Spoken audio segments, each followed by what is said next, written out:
오늘 우리에게 주시는 하나님의 말씀은 사사기 13장 3절에서 5절 그리고 16장 28절에서 30절 말씀 두 군데 보도록 하겠습니다. 먼저 13장 3절에서 5절 말씀입니다. 여호와의 사자가 그 여인에게 나타나서 그에게 이르시되 보라, 내가 본래 임신하지 못함으로 출산하지 못하였으나 이제 임신하여 아들을 낳으리니 그러므로 너는 상과 포도주와 독주를 마시지 말며 어떤 부정한 것도 먹지 말지니라. 보라, 내가 임신하여 아들을 낳으리니 그의 머리 위에 삭도를 대지 말라. 이 아이는 태에서 나옴으로부터 하나님께 바쳐진 나실인이 됨이라. 그가 블레셋 사람의 손에서 이스라엘을 구원하기 시작하리라 하시니. 아멘. 16장 28절에서 30절 말씀입니다. 삼손이 여호와께 부르짖어 이르되 주 여호와여 구하옵나니 나를 생각하옵소서. 하나님이여 구하옵나니 이번만 나를 강하게 하사 나의 두 눈을 뺀 블레셋 사람에게 원수를 단번에 갖게 하옵소서 하고, 삼손이 집을 버틴 두 기둥 가운데 하나는 왼손으로 하나는 오른손으로 껴 의지하고, 삼손이 이르되 블레셋 사람과 함께 죽기를 원하노라 하고 힘을 다하여 몸을 굽히매 그 집이 곧 무너져 그 안에 있는 모든 방백들과 온 백성에게 덮이니, 삼손이 죽을 때에 죽인 자가 살았을 때에 죽인 자보다 더욱 많았더라. 아멘. 할렐루야. 성경에 나오는 넌센스 퀴즈 몇 가지를 한번 해보겠습니다. 성경에 나오는 인물 중에 거지 중에 거지는 누구일까? 막달라 마리아라고 합니다. 시험을 쳤다 하면 무조건 100점 맞는 인물이 있다고 합니다. 미리암입니다. 애를 낳기를 원하시는 분들이 꼭 읽어야 될 성경책은 에베소서라고 합니다. 넌센스 퀴즈예요. 또 그렇게 또 믿으시면 안 됩니다.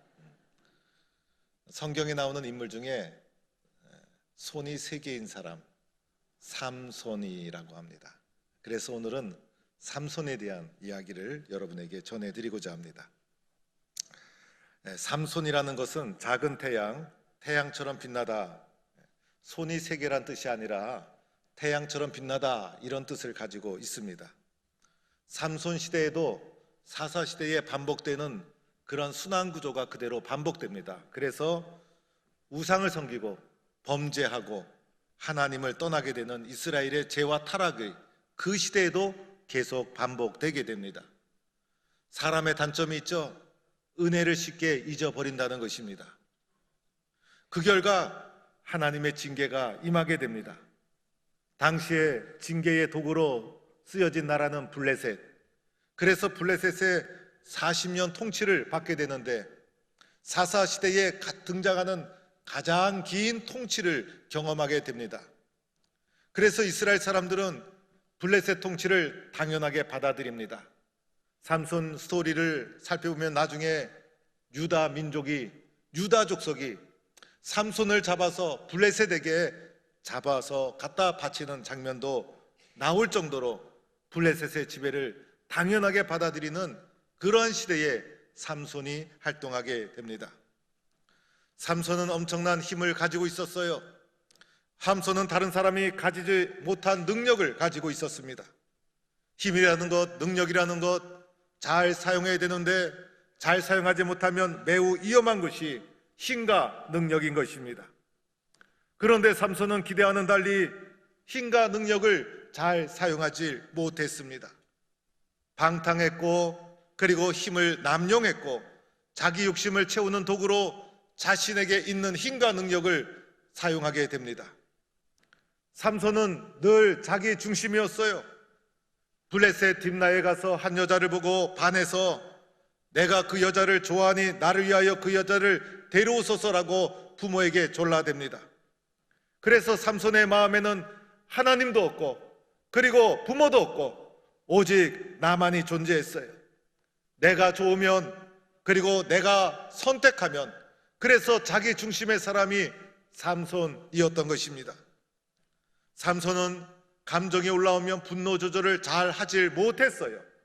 그래서 때로는 30명을 쳐 죽이기도 하고 수수께끼를 풀다가 사람들을 노략하고 분노가 치우러 올라오자 딥나에서 결혼한 자기 아내를 내다 버리고 여우 300마리 꼬리에 횃불을 달아서 곡식밭에 들어가게 해서 곡식과 나무를 다 태워버리고 이렇게 감정과 분노를 잘 조절 못하는 위험한 사람이 삼손이었습니다. 특별히 삼손은 여자에 대한 감정이 조절되지 못했어요. 딥나에 가서도 그 여자가 삼손의 눈에 들었더라. 자기 눈에 들어오면 그 여자를 차지해야만 했었어요. 가사에 들어가서는 기생집에 들어가게 되고 그리고 나중에는 드릴라라는 여자에게 빠지게 됩니다. 마침내 자신의 힘의 근원인 머리가 잘리고 브레셋 사람에게 잡혀서 눈이 빠지고 밧줄에 묶이고 맷돌을 돌리며 조롱거리고로 전락하고 마는 것입니다. 삼손에게 엄청난 힘과 능력이 있었음에도 불구하고 잘 사용하지 못했고 절제하지 못했습니다. 자기 욕심을 채우는 자로 살았던 사람이 삼손이었습니다. 하나님께서 나에게 힘과 능력을 주셨는데 나는 그것을 잘 사용하고 있는가? 하나님이 나에게도 사랑하셔서 힘을 주시고 능력을 주셨는데 하나님이 주신 힘과 능력을 나는 어떻게 사용하고 있는가? 혹시 나는 삼손처럼 나만을 위해서 이기적인 욕심을 채우기 위해서 사용하고 있지는 않은가? 나는 어떻게 사용하고 있는가? 나 자신을 돌아보아야 합니다. 하나님은 나에게 주신 것이 있어요. 은혜도 주시고 능력도 주시고 사랑도 주셨어요. 이 모든 것을 나는 어떻게 사용하고 있는가? 주님을 위해서 주의 나라를 위해서 사용하고 헌신할 수 있는 성도가 될 수 있기를 축원합니다. 삼손의 이야기를 잘 살펴보면 두 가지의 장점이 나오고 있어요. 두 가지의 두드러진 특징이 등장하고 있어요. 하나는 삼손의 삶에 정기적으로 하나님의 영이 임하심에 라는 문장이 반복되고 있다는 것입니다. 여호와의 영이 그를 움직이기 시작했더라. 여호와의 영이 삼손에게 강하게 임하사 여호와의 영이 삼손에게 갑자기 임하심에 여호와의 영이 삼손에게 갑자기 임하심에라고 반복되면서 4차례에 걸쳐서 그의 스토리 과정 속에 정기적으로 하나님의 영이 임하심에라는 문장이 나타나고 있습니다. 여호와의 영이 그에게 임한 것 삼손이 훌륭해서가 아니었어요. 삼손이 의로워서가 아니었어요. 여호와 보시기에 삼손이 매우 잘했기 때문에 여호와의 영이 그에게 임한 것이 아니었어요. 그러함에도 불구하고 위기가 찾아올 때마다 어려움이 닥칠 때마다 하나님의 영이 갑자기 그에게 임하셔서 위기를 벗어나게 되고 어려움을 이겨나가게 됩니다. 하나님께서 조건 없이 삼손을 도와주신 것이었습니다. 삼손이 어리석은 삶을 살고 있음에도 불구하고 하나님이 주신 힘과 능력을 남용하고 있음에도 불구하고 하나님은 그를 떠나지 않았다는 것입니다. 하나님은 그를 늘 지켜보고 있었습니다. 삼손을 도와주신 것입니다. 삼손과 하나님이 함께 하셨던 것입니다. 삼손의 부족함에도 불구하고 변함없이 사랑해 주신 하나님의 은혜의 모습이 여호와의 영이 그에게 임하셨다라고 표현되고 있는 것입니다. 여러분, 우리의 삶을 되돌아보아도 내가 온전해서가 아니죠. 내가 의로워서도 아니라는 것입니다. 나는 부족하고 어리석은 삶을 살고 있음에도 불구하고 하나님의 영이, 하나님의 은혜가 나와 함께해 주고 있는 것입니다. 나를 향한 하나님의 변함없는 사랑이 내 삶 속에 있었던 것입니다. 하나님이 은혜로 도와주시고 하나님이 늘 동행해 주시고 위기가 찾아올 때마다 하나님의 영이 함께 하셨던 삶이 삼손의 삶이었고 바로 저와 여러분의 삶이라는 것입니다. 이렇게 삼손의 삶의 특징, 여호와의 영이 그와 함께 하셨다라는 것이 삼손의 삶의 특징으로 나타나고 있습니다. 또 하나의 특징이 있어요. 그것은 삼손이 위기가 찾아올 때마다 하나님께 부르짖는 사람이었다는 것입니다. 하나님께 부르짖은 것이 삼손의 삶에 결정적으로 두 차례 나타나게 됩니다. 한 번은 삼손이 나귀 턱뼈로 1000명을 쳐 죽이게 됩니다. 라맛 레이에서 있었던 일입니다. 나귀 턱뼈로 1000명을 쳐 죽이는 것, 아무리 힘이 장사라도 쉽지 않은 일이었습니다. 얼마나 열심히 싸움을 했는지, 얼마나 죽을 힘을 다해서 싸움을 했는지, 힘을 다하여 싸우고 나니 죽을 만큼 목이 타들어가게 됩니다.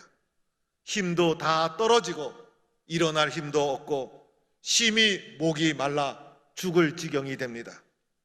이곳에서 쓰러진다면 할례받지 못한 자들에게 죽임을 당할 것이고 부끄러움을 당하는 죽임을 맞이하게 될 것입니다.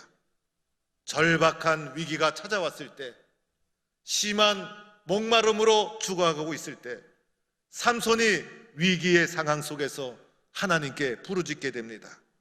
이때가 삼손이 여호와께 처음으로 부르짖은 것이었어요. 삼손의 부르짖는 기도를 하나님이 들어주시고 우묵한 곳을 터지게 하시고 샘이 솟아나게 하십니다. 그리고 그 샘물을 마시고 정신을 차리고 회복하게 됩니다. 삼손의 간절한 기도, 삼손의 간절한 기도가 샘을 터지게 했다 해서 이곳 이름을 에나꼬레라고 부릅니다. 부르짖는 자의 샘이라는 것입니다. 이렇게 삼손이 하나님께 부르짖었던 적이 있었습니다.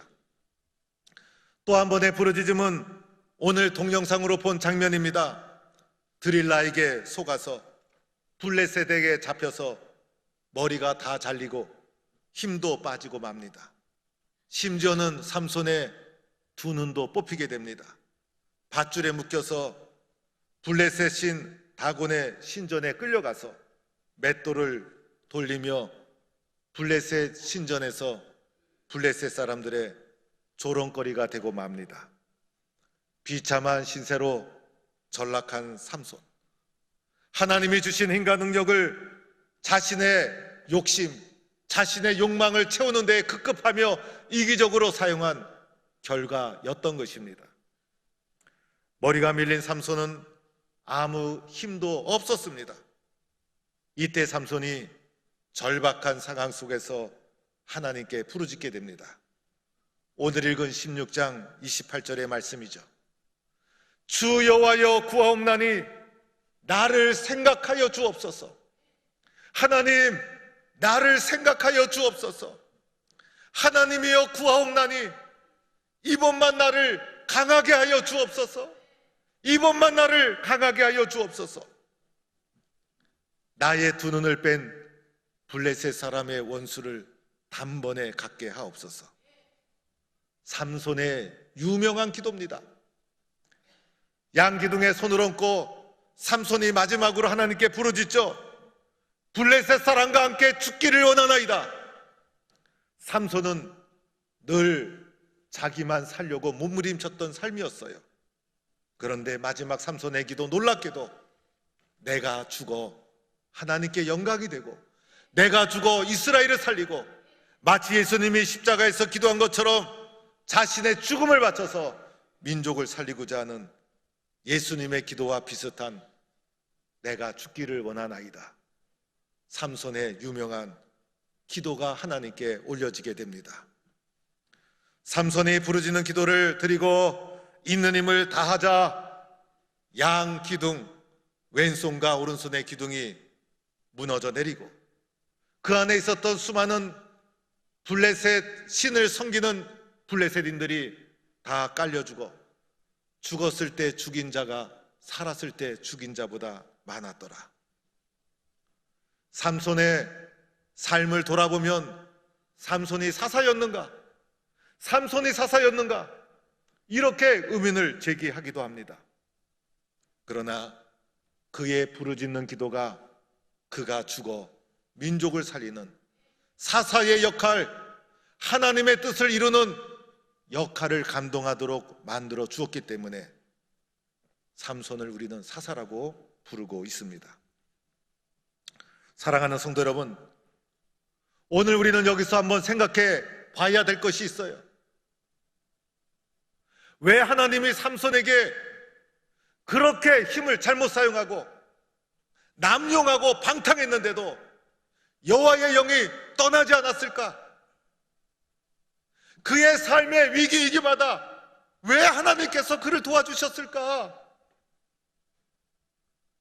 삼손이 고난이 닥치고 위기가 닥쳤을 때 하나님을 바라보며 여호와여 구하옵나니 이번만 나를 강하게 하여 주옵소서, 이번만 나를 살려 주옵소서, 이렇게 부르짖는 믿음의 기도가 어떻게 삼손에게서 터져나올 수 있었을까? 그가 평소에 살았던 모습 보면 위기 때도 자기 성질대로 자기 성격대로 몸부림치다가 비참하고 처참하게 죽는 것이 당연한데 왜 이렇게 마지막에 하나님께 간구하며 부르짖는 기도를 드려서 결국은 그의 삶을 통해서, 그의 기도를 통해서 하나님의 사서로서의 역할을 감당하도록 하나님은 만들어 주셨을까? 이유가 어디에 있었을까? 이유가 있어요. 그가 나실인이었기 때문이었어요. 나실인이었기 때문이었어요. 여러분, 이것은 무엇을 말해주냐면요, 나실인은 바쳐진 자, 헌신된 자라는 뜻을 가지고 있어요. 삼손의 어머니는 결혼하고 나서 삼손을 낳고 싶었어요. 아기를 가지고 싶었지만은 출산하지 못하고 임신하지 못했어요. 그래서 하나님 앞에 기도했어요. 하나님, 자식을 낳고 싶어요. 아들을 낳고 싶어요. 그러던 어느 날 주의 사자가 그에게 나타나 내가 이제 아들을 낳으리니 너는 그에게 포도주와 독주를 마시게 하지 말고 부족한 것을 마시지 말고 머리에 삭도를 대지 말라. 그는 하나님께 바쳐진 나실인이니라 라는 주의 사자로부터 수태고지를 듣게 됩니다. 삼손이 태어나는 장면을 보면 아들을 달라고 기도했던 한나의 모습과 비슷하고 예수를 잉태하고 나서 수태고지를 들은 예수님의 어머니 마리아의 모습과도 비슷해요. 태어날 때부터 은혜 입은 자가, 태중에서부터 택정한 자가, 태중에서부터 하나님을 알고 태어난 자가 삼손이었어요. 삼손의 부모는 주의 사자를 초청해서 그에게 이제 당신의 말씀대로 되기를 원하나이다, 당신의 말씀이 이루어질 때 라고 하면서 말씀을 그대로 믿음으로 받아들입니다. 삼손의 스토리는 이스라엘의 타락과 징계로부터 시작하는 것이 아니라 삼손의 출생으로부터 시작합니다. 마치 사무엘의 출생, 요한의 출생, 예수님의 출생을 거론하듯이 삼손은 특별하게 출생으로부터 시작이 되고 삼손의 부모는 얼굴을 땅에 대고 말씀대로 키울 것을 서약하고 순종하며 맹세합니다. 그리고 나서 이 삼손을 나실인으로 키워가기 시작합니다. 특히 삼손의 어머니는 그를 위해서 끊임없이 기도했어요. 하나님이 주신 선물이죠. 하나님 말씀으로 우리 가정에 주신 선물이죠. 그래서 삼손의 마음 심령에 말씀을 심어주었어요. 늘 하나님 경외하는 법을 가르쳤어요. 삶으로 보여줬어요. 그래서 삼손의 스토리를 연구한 어느 학자가 삼손의 스토리를 드라마로 만든다면 주인공은 삼손이 아니라 그의 어머니다. 이 삼손 스토리에 숨겨진 진짜 주인공은 그의 어머니다. 이렇게 분석을 해냈어요. 어릴 적부터 뼛속까지 여호와 하나님을 경외하는 하나님의 사람으로 훈련되고 성장한 사람이 삼손이었다는 것입니다. 어릴 적부터 기도와 말씀으로 성장한 삼손에게 그리하여 하나님의 영이 떠나지 않은 거예요. 그래서 그가 비록 방탕하고 타락한 적은 있었지만은 삶의 위기가 찾아왔을 때 하나님께 부르짖는 자가 되었던 것이고, 그 부르짖는 기도가 그로 하여금 하나님의 뜻을 이루는 나실인으로 사용해 주셨던 거예요. 무엇을 말합니까? 어릴 적 신앙의 중요성, 가족에서의 신앙의 중요성, 어린아이의 심령 속에 심겨진 하나님의 말씀이 평생 그를 붙잡아 준다는 어릴 적 신앙의 소중함을 말해줍니다. 내 자녀뿐만이 아니에요.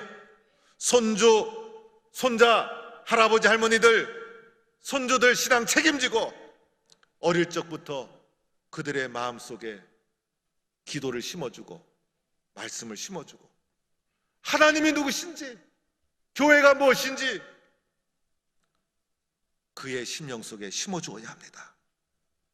하나님을 어떻게 섬겨야 하는지, 교회는 어떻게 섬겨야 하는지, 성도는 어떻게 사랑하고 격려해야 하는지, 교회의 소중함, 그리고 교회의 질서의 소중함, 주의 종을 존중하고 경청해야 되는 것, 말씀에 순종해야 되는 것, 기도생활, 봉사생활, 헌신생활, 자녀 앞에서 삶으로, 행동으로 보여주고 들려주어야 합니다.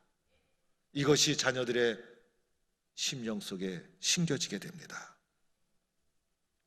행여 하나님에 대해서, 교회에 대해서, 주의 종에 대해서 부정적인 험담을 하지 말아야 합니다. 신앙에 상처를 주기 때문인 것입니다. 그리고 늘 이렇게 말해 주어야 합니다. 너는 하나님의 자녀야. 하나님이 너를 지켜주실 거야. 하나님이 너를 떠나지 않아. 뼛속까지 예수 믿는 사람으로 만들어 가야 합니다. 온전한 사람이 어디에 있습니까? 삼손도 그러했어요. 인간적으로 보면 자신을 위해서만 살아왔어요. 그러함에도 불구하고 하나님의 영이 그를 떠나지 않았어요. 결정적인 삶의 위기가 찾아왔을 때 여호와 하나님을 바라보며 하나님이여 이번만 나를 도와주소서 기도하는 자가 되었던 거예요. 비록 부족했어도 하나님을 떠날 수 없는 뿌리 깊은 뼛속까지 하나님 경외하는 나실인이었기 때문이었습니다. 그 어릴 적 신앙이 그로 하여금 사사로서의 역할을 감당하는 하나님의 사람이 되도록 만들어준 것입니다. 그래서 삼손이 위대한 사사로 성경에 나오고 있는 것입니다. 사랑하는 성도 여러분, 하나님 중심, 말씀 중심으로 살아가는 성도가 될 수 있기를 축원합니다. 하나님의 영이 여러분을 떠나지 않는 뼛속같이 예수 믿는 사람, 마음속 깊이 뿌리 깊은 흔들리지 않은 예수의 사람으로 살아갈 수 있기를 바랍니다. 온전한 사람이 어디 있어요? 부족하고 넘어지고 때로는 사사시대 이스라엘 백성들이 반복되던 것처럼 나도 하나님의 은혜를 잊어버릴 때가 있어요. 그러나 위기가 찾아올 때 하나님을 다시 한번 부르짖고 하나님을 찾고 하나님 저를 도와주세요. 하나님 제 손을 잡아주세요. 하나님께 부르짖는 성도가 될 수 있기를 축원합니다. 그리하여 여러분을 통해서 하나님의 뜻이 이루어지는 사사로 이 세를 구원하는 용사로 쓰임받는 성도가 되기를 주의 이름으로 간절히 축원합니다.